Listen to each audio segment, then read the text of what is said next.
Halo teman-teman, gimana kabar kalian nih? Di video kali ini, Pratama POV membawakan cerita tentang kasus yang sedang viral saat ini. Pasti kalian tahu kan, kasus korupsi yang sedang hangat di negara?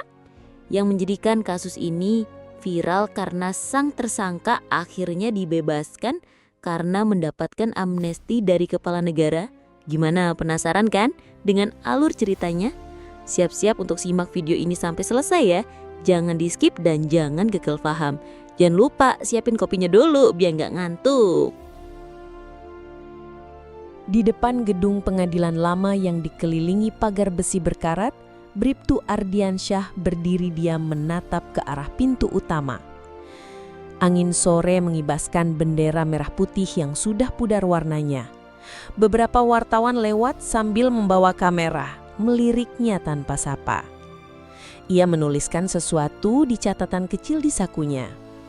Di kejauhan, klakson kendaraan menyatu dengan suara pengumuman dari dalam gedung. Di lorong kantor polisi, suasana sepi dan lampu neon berkedip pelan. Ardiansyah berjalan cepat sambil menatap layar komputer tua di ujung meja. Ia membuka kembali berkas perkara yang mulai menguning. Tangannya gemetar saat melihat cap dibebaskan dicetak tebal di atas nama tersangka. Ia mendekatkan wajahnya ke layar, memastikan tidak salah baca. Di dalam kamar kosempit, Tasya duduk di kasur tipis menatap layar ponsel. Di layar muncul berita singkat. Tersangka korupsi proyek air dibebaskan hari ini. Ia menutup ponsel dengan tangan bergetar dan memejamkan mata. Sebuah foto lama terpajang di dinding, foto sang ayah yang meninggal saat kasus itu mencuat. Dari luar, terdengar anak-anak bermain di gang sempit.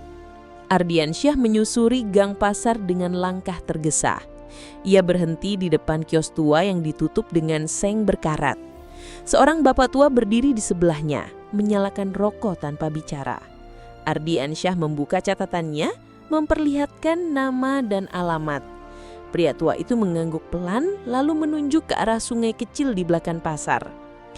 Kamera mengikuti Ardiansyah menyeberangi jembatan sempit dari bambu. Air sungai keruh mengalir pelan, terdengar gemericiknya menenangkan. Ia berhenti dan mengamati sebuah rumah panggung yang hampir roboh di seberang. Langit mulai menggelap, suara azan menggema dari kejauhan. Ia menggenggam kertas dalam saku dengan lebih erat. Di ruang kerja gelap yang dipenuhi berkas, Ardiansyah membuka kembali file lama. Debu mengepul saat ia mengangkat map dari rak bawah. Ia menyalakan kipas angin kecil yang berdengung nyaring. Di dalam map, ada potret seorang pria berbaju batik duduk di meja proyek pemerintah. Ia mencoret kata bebas dengan pena merah, lalu mengetik ulang catatan investigasi. Tasya berdiri di depan makam ayahnya, membawa seikat bunga melati. Angin sore meniup kerudungnya dan debu jalanan berterbangan. Ia menunduk lama tanpa suara, lalu menaruh bunga di atas nisan.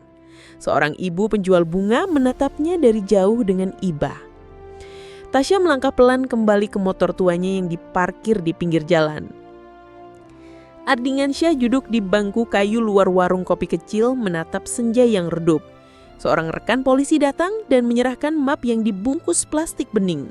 Mereka tak berbicara, hanya saling pandang sebentar.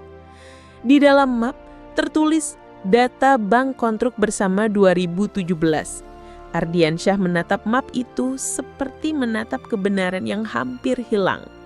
Di ruang arsip kantor kejaksaan, dua petugas sibuk menyusun berkas. Salah satunya menyembunyikan sesuatu di balik lemari arsip besar. Ardiansyah masuk tiba-tiba dan melihat gerakan itu. Suasana menegang sejenak saat pandangan mereka bertemu. Petugas itu menutup map dengan cepat dan berdeham pelan. Kamera mengikuti langkah Ardiansyah keluar dari kantor dengan napas berat. Ia menyandarkan tubuh ke dinding luar dan memejamkan mata. Dari balik saku, ia mengambil ponsel dan membuka pesan dari Tasya. Mereka tidak akan biarkan ini selesai. Ia menatap langit yang mulai gelap, awan mendung menggulung perlahan. Bunyi petir terdengar jauh di atas gedung pengadilan. Di pagi hari yang cerah, Tasya berdiri di depan rumah kontrakannya sambil melihat amplop coklat yang baru saja dikirim kurir. Ia membukanya perlahan dan menemukan foto-foto dokumen tender proyek air. Di salah satu foto tampak tanda tangan ayahnya yang sebelumnya tidak pernah ditemukan. Tangannya gemetar saat menyusun semua kertas di atas meja makan kecil. Seekor kucing liar melintas di bawah kursi, membuat Tasya tersentak dari lamunannya. Ardiansyah duduk di depan komputer usang di ruang data, jari-jarinya mengetik pelan. File bernama kontrak dasar 2017.doc muncul di layar dan ia membukanya.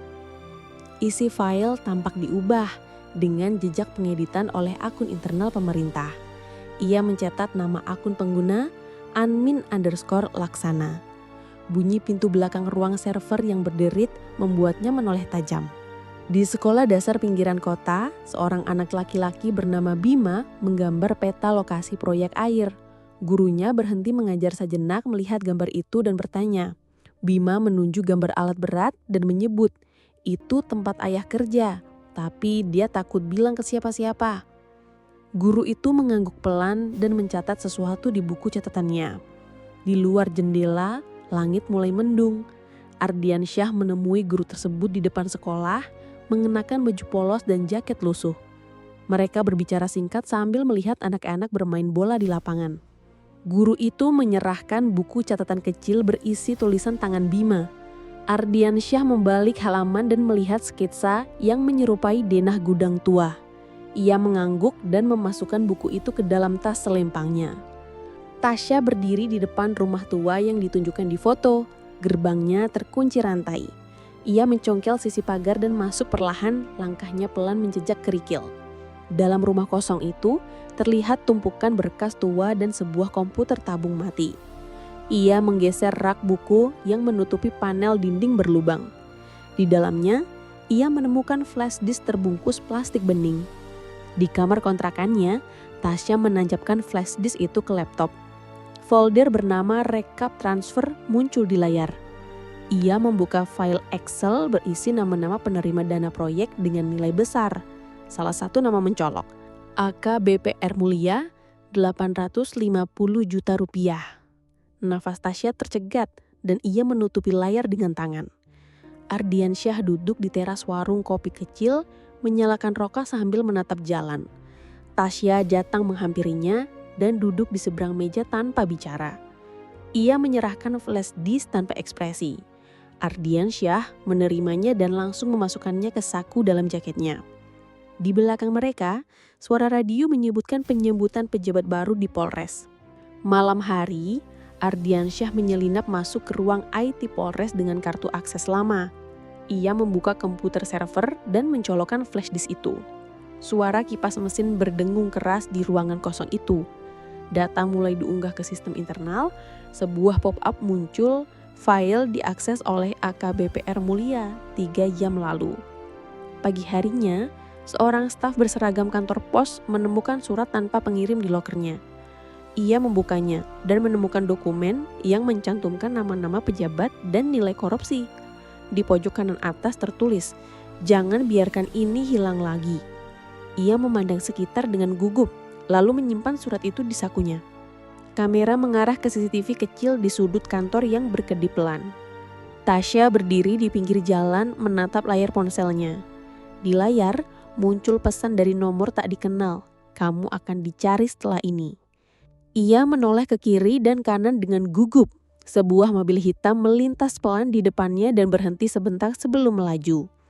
Tasya menarik nafas dalam dan berjalan cepat masuk ke lorong sempit. Langit pagi mendung saat Ardiansyah menunggu di bangku terminal kota. Di tangannya, terdapat amplop berisi salinan data dari flash disk. Ia menatap tiap penumpang yang turun dari bus dengan cemas. Seorang wanita muda duduk di bangku seberang dan mengangguk pelan. Ia bangkit dan berjalan ke arah Ardiansyah tanpa berkata sepatah kata pun. Mereka masuk ke dalam warung tua di pojok terminal. Suara kupas angin tua bercampur suara penggorengan dari dapur belakang. Wanita itu membuka tas dan memperlihatkan ID milik kontraktor yang sudah meninggal 2 tahun lalu. "Dia tinggalkan ini untuk saya," katanya lirih menahan tangis. Ardiansyah mencatat nama dan nomor proyek yang tertulis di balik ID. Tasya duduk di kamar mandi sambil memandangi laptopnya di lantai. Dari dalam laptop, muncul video rekaman seorang pria membakar dokumen di malam hari. Suara latar terdengar, "Kita harus hapus semua ini malam ini juga." Ia memperbesar layar dan melihat logo perusahaan air di background. Air matanya jatuh perlahan ke lantai yang lembab. Ardiansyah mendatangi kantor pengelola proyek yang kini ditinggalkan. Debu tebal menutupi meja dan sisa berkas di lemari kaca pecah. Ia menemukan kalender tahun 2018 dengan tanda silang di beberapa tanggal. Di bawahnya, tergeletak foto kelompok orang yang kini sebagian telah pindah atau meninjal. Ia memotret foto itu dengan ponselnya. Kamera memperlihatkan lelaki paruh baya sedang menyiram halaman rumahnya. Ia berhenti ketika melihat amplop coklat tanpa nama di gerbang. Di dalamnya, sebuah kertas bertuliskan, "Kami tahu kau menyimpan bukti itu." Ia menatap sekeliling dan segera masuk rumah mengunci pintu 2 kali. Di dalam lemari kayu, ia membuka brankas dan mengeluarkan CD lama. CD itu diputar di laptop milik pria itu, menampilkan presentasi tender proyek dari tahun 2017. Nama-nama dalam dokumen cocok dengan data dari flash disk Tasya. Ia merekam ulang layar laptopnya dengan kamera HP. Wajahnya tegang. Di akhir rekaman, ia menyebut, "Jika saya hilang, tolong sampaikan ke polisi yang masih jujur."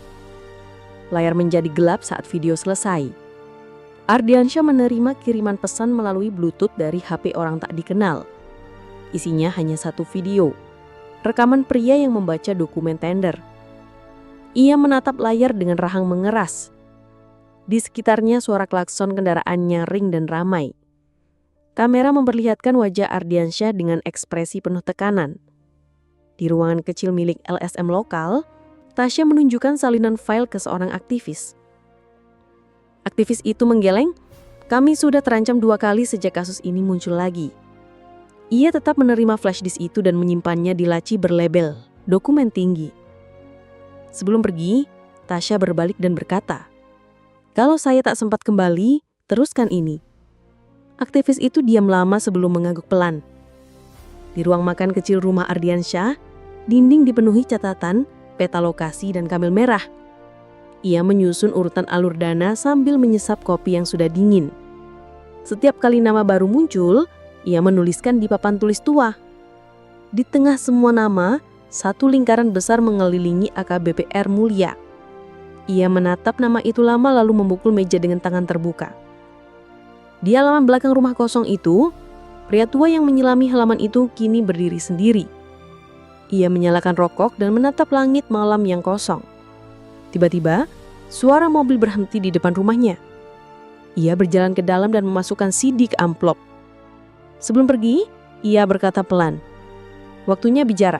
Langit Jakarta mendung saat video pengakuan pria tua mulai tersebar di media sosial.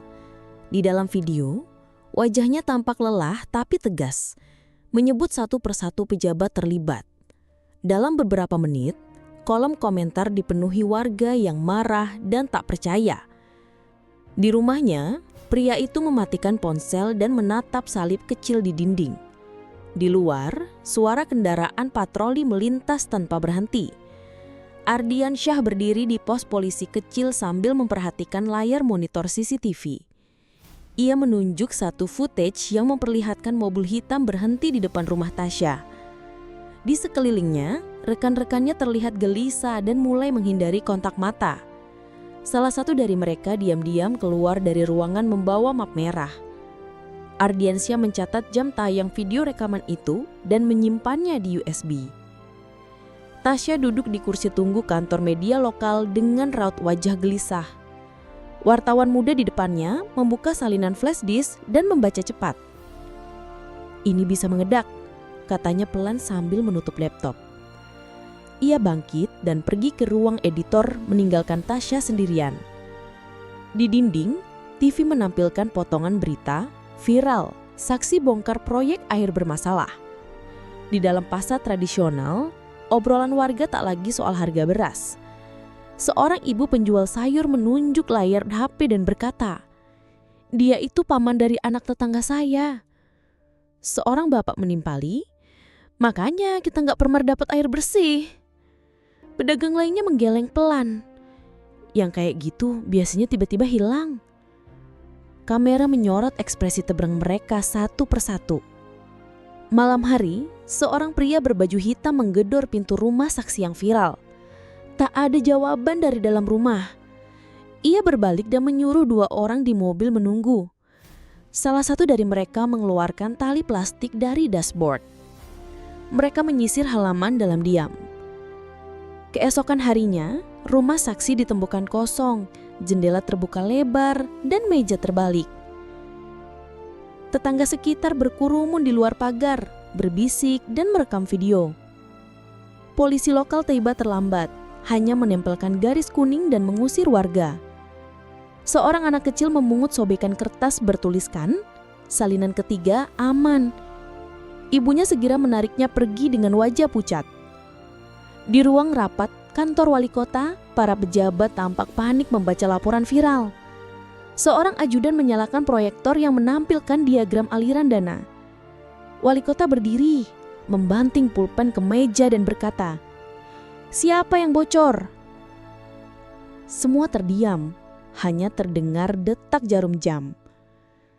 Seorang pejabat wanita perlahan mematikan proyektor dan berkata, "Kita kehilangan kendali." Tasya melihat berita di televisi warung kecil yang ramai.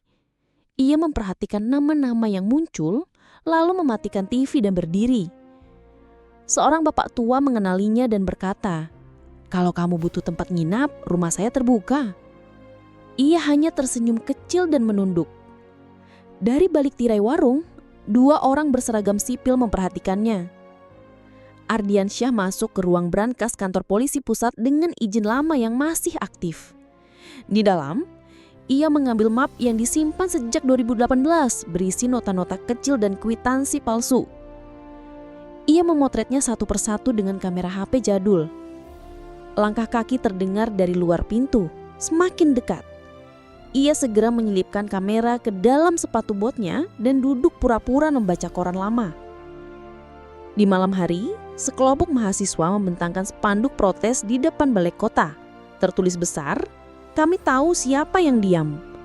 Polisi anti huru-hara bersiap di seberang jalan menunggu instruksi. Salah satu mahasiswa berdiri di atas motor dan berteriak, "Kami hanya mau keadilan."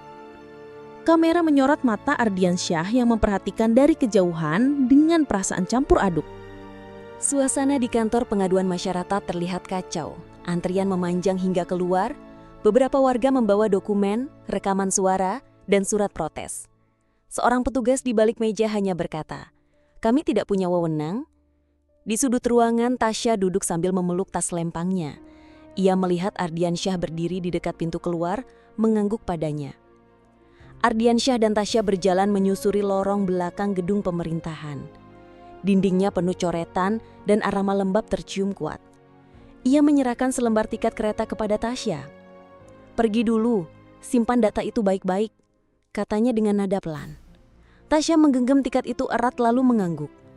Di jalan pengasingan dekat rel kereta, Tasya berdiri sendirian dengan koper tua. Angin kencang meniupkan debu ke arahnya. Di kejauhan, kereta pelan datang melintas. Ia menatap kota kecil itu untuk terakhir kalinya. Tangannya meraba saku kecil tempat flash disk disimpan.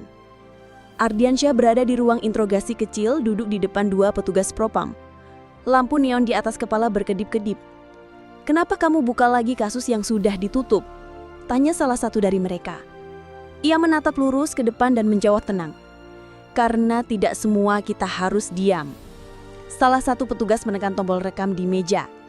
Di luar ruang interogasi, seorang polisi muda memperhatikan monitor CCTV dengan ekspresi resah. Ia menulis cepat dalam buku catatan kecilnya. Lalu ia memasukkan salinan catatan itu ke dalam amplop. Tanpa banyak bicara, ia menyelipkannya ke dalam helm Ardiansyah yang tergantung di luar ruangan. Kamera menangkap momen itu sebelum gambar mabur. Di ruang redaksi kecil, editor muda menyalakan komputer dan mulai mengunggah file dari flash disk. Ia membaca pelan isi email yang dikirim tanpa nama. Jika saya hilang, tayangkan ini. File itu bertajuk, Kebenaran dari Dalam. Ia menekan tombol upload dengan tangan gemetar. Di belakangnya, temannya menutup tirai jendela. Dalam waktu 30 menit, video tersebut viral di berbagai platform. Isinya menyatukan semua pengakuan, data aliran uang, dan nama yang selama ini dilindungi. Hashtag proyek air menangis mulai jadi trending topik nasional. Berbagai media besar mulai mengutip tanpa menyebut sumber asli. Kamera memperlihatkan warga kampung berkumpul di depan warung menonton tayangan itu bersama-sama. Di kampung kecil tempat Tasya dibesarkan, ibu-ibu menyiapkan nasi bungkus untuk dikirim ke kantor LSM. Seorang anak kecil bertanya, "Bu, kenapa pada bantu orang yang dikejar polisi?" Ibunya menjawab, "Karena kadang benar itu harus disembunyikan dari yang berkuasa." Mereka tertawa kecil lalu kembali memasukkan makanan ke dalam keranjang. Di latar belakang, speaker masjid memutar pengumuman kehilangan orang. Ardiansyah berjalan sendirian keluar dari kantor polisi tanpa seragam. Rambutnya kini sedikit lebih panjang dan langkahnya lambat. Ia membawa map lusuh di tangan kanan dan helm di kiri. Di dalam map ada surat pelepasan dengan stempel, dipindah tugas khusus. Ia menatap langit mendung lalu berjalan ke arah terminal kota. Di sebuah halte tua, Tasya berdiri bersama koper kecilnya. Seorang sopir angkut bertanya, "Kemana, Mbak?" Ia hanya tersenyum dan menjawab, "Tempat di mana suara masih bisa terdengar." Angkut itu mulai melaju perlahan melewati sawah yang basah hujan. Kamera perlahan menjauh, memperlihatkan langit gelap, tapi suara hujan membawa ketenangan. Nah, setelah menonton video ini, apakah kalian setuju kalau kasus ini terjadi di sekitar kalian? Kalau kalian suka, ayo share dan subscribe sekarang. Dan tulis apa pendapat kalian di kolom komentar. Terima kasih yang sudah subscribe dan menonton sampai akhir. Semoga kalian semua diberi kesehatan dan rezeki yang lancar. Sampai jumpa di video-video viral dari Pratama POV yang lain. Dadah!